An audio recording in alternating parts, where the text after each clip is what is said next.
Hey, what's going on, everyone? Welcome back into the Bears Den, an NFL podcast with the Chicago Bears First Focus. I'm your host, Alex, here today on this very rainy, gloomy kind of Monday, and the weather really kind of aligns with how I'm feeling after the Bears lost to the Packers.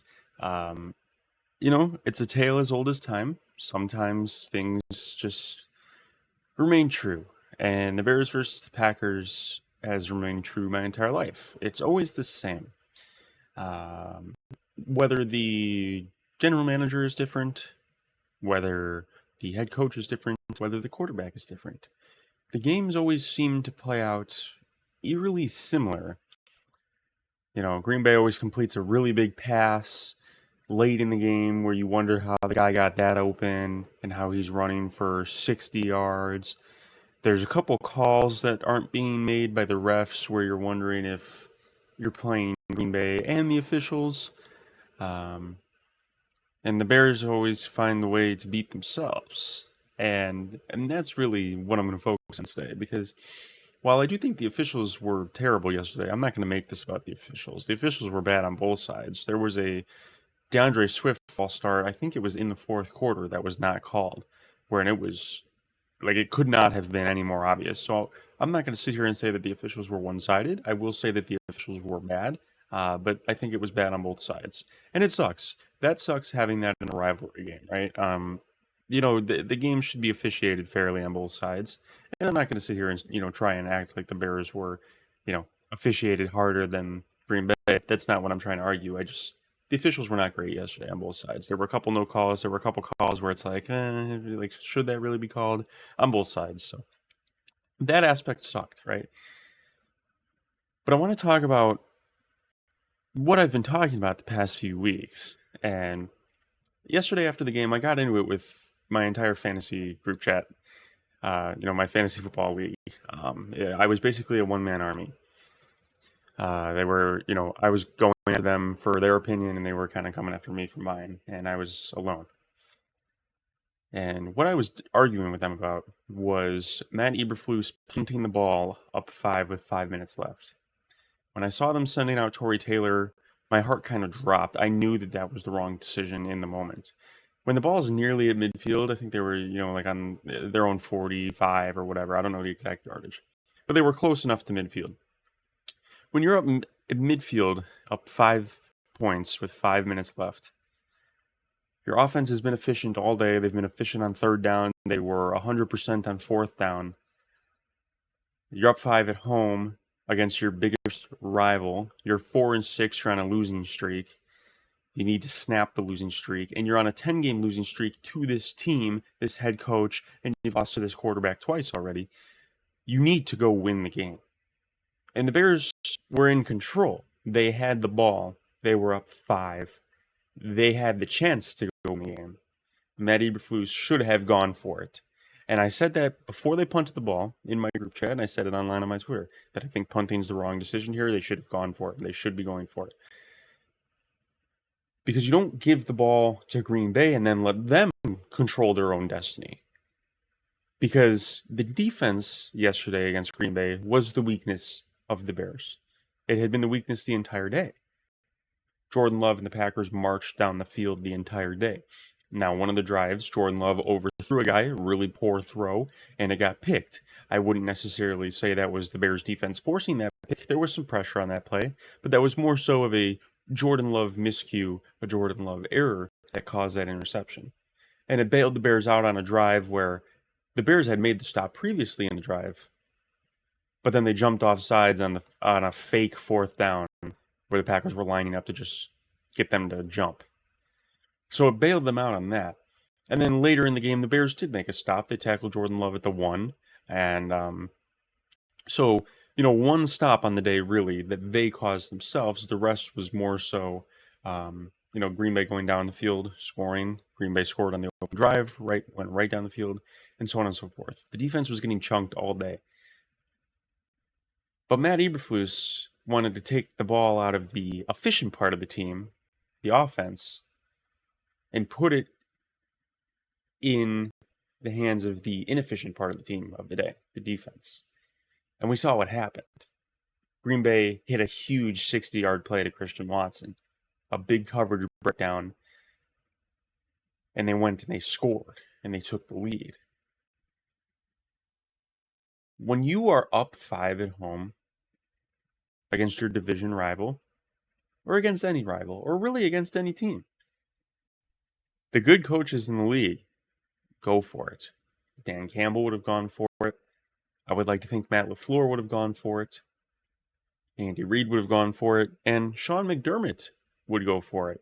And I know that because he did it in the Kansas City game last night after the Bears game. I'm sitting watching that game, and Buffalo's up 2 with 4 minutes left on like the 40. So what they could do is one of two options. They can kick the field goal and go up 5 points against Kansas City, or they're at home against their biggest rival and they can go for it. And what did they do? They went for it. And lo and behold, it turned into a Josh Allen huge touchdown run. Because Sean McDermott trusts his offense. He trusts players to go win the game. So then Kansas City was getting the ball back with 3 minutes, 2 minutes.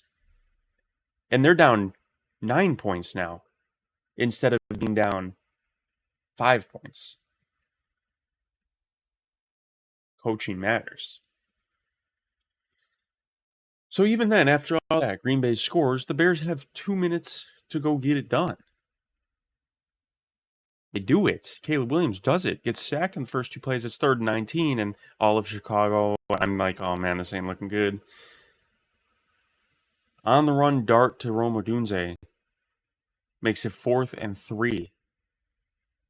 And then a beautiful sideline touch pass to Rome Odunze on 4th down. And he converts. And then he hits Keenan Allen on a choice route. And just like that, 3 huge throws from a rookie quarterback against the biggest rival in crunch time. And what does Matt Eberflus do with a timeout with 40 seconds left on the clock? He puts it in park. He says, we're done. We don't want to risk a fumble. We don't want to risk losing yards. Let's take the 47-yarder. Let's take the 48-yard field goal. He runs 40 seconds off the clock and lines up for a field goal. And it gets blocked. Because Cairo Santos doesn't have the strongest leg. This is something we know. One of the most accurate kickers in the league. Within the 40, if it's a 40-yard field goal or less, he's 71 of 71 in his career. But Matt Eberflus wanted to settle for the 48-yard field goal.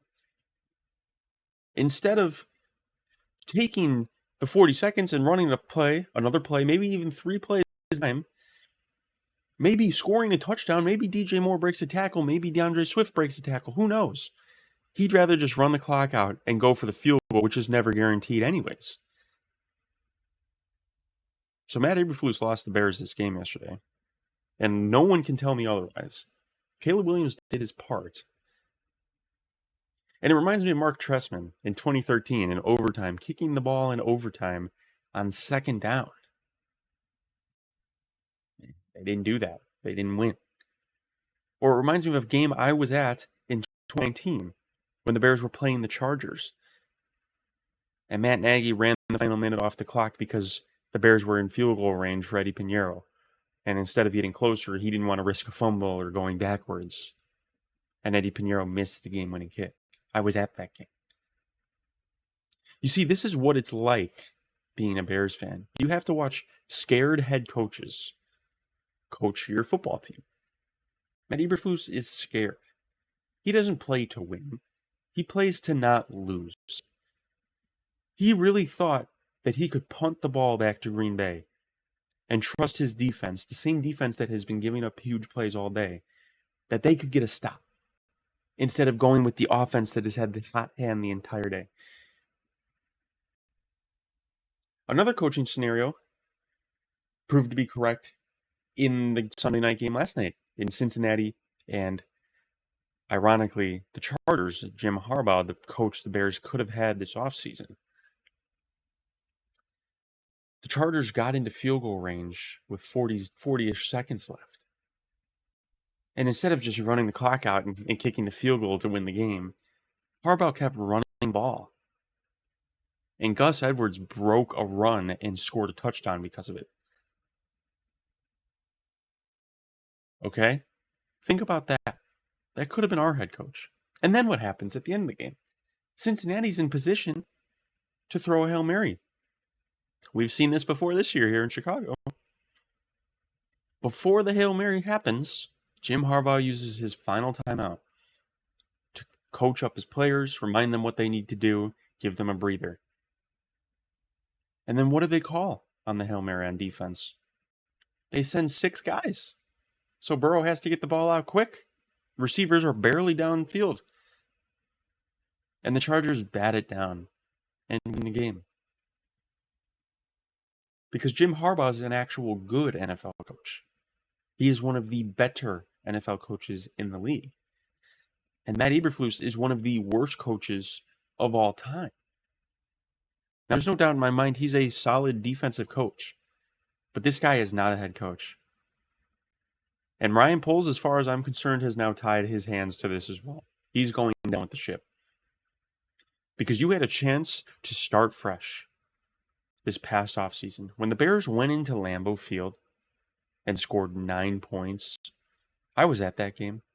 We knew that Justin Fields was going to be traded after that game. That should have been Matt Eberflus' last day as a Bear. You start fresh. It's not working. But instead, Ryan Poles, thinks he's a good guy, wanted to keep continuity in the locker room. And now it's rearing its ugly head. Jordan Love has a sub-50 PFF grade on the season when under pressure. You know how many times Matt Eberflus blitzed Jordan Love yesterday? 3 times. 3 times on the entire day. This is a head coach that has no clue what he's doing. I don't know what he prepares in the week. I don't know what he looks at. But it's never the correct thing. Ever. It's extremely frustrating watching a head coach lose you games. Because he lost us the game against Washington. Giving up the free yardage before the Mary. And he lost us the game against Green Bay. Green Bay should have never had a lead at the end of the game. The ball should have never been punted. And I don't want to hear the counter argument, oh, well, what if, the Bears didn't convert on the 4th down? At least you took the chance. You took the chance to get it. Because then if Green Bay goes and scores, guess what?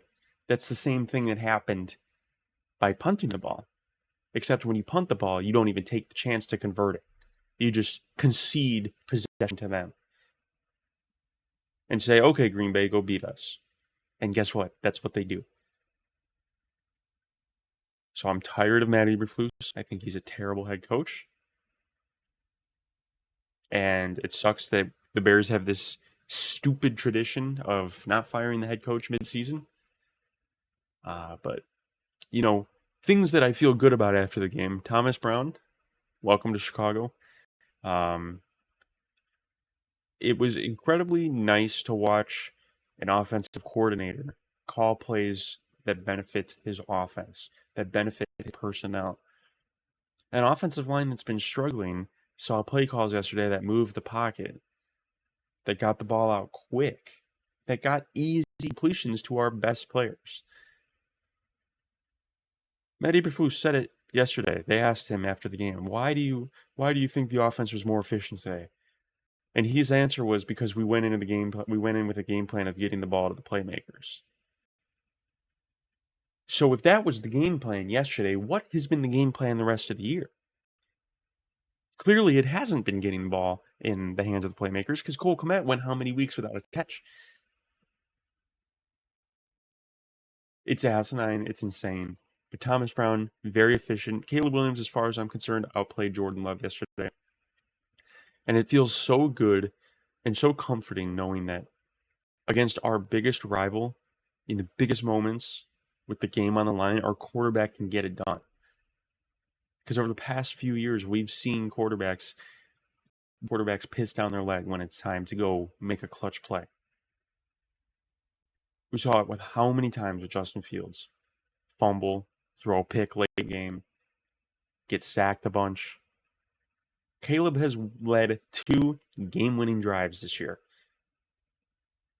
against Washington and yesterday, and he's 0-2 in both those games. The head coach is losing you games. And if you're a Bears fan and you find a way to defend Matt Eberflus, you either don't watch the games or you're just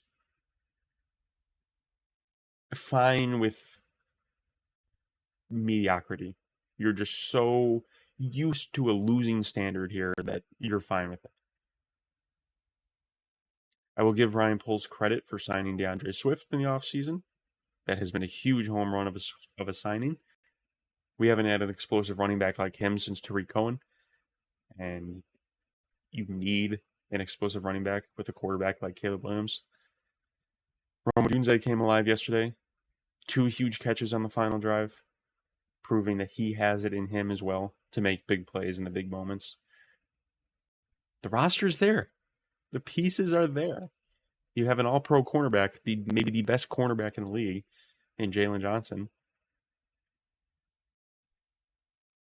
But the head coach doesn't know what he's doing.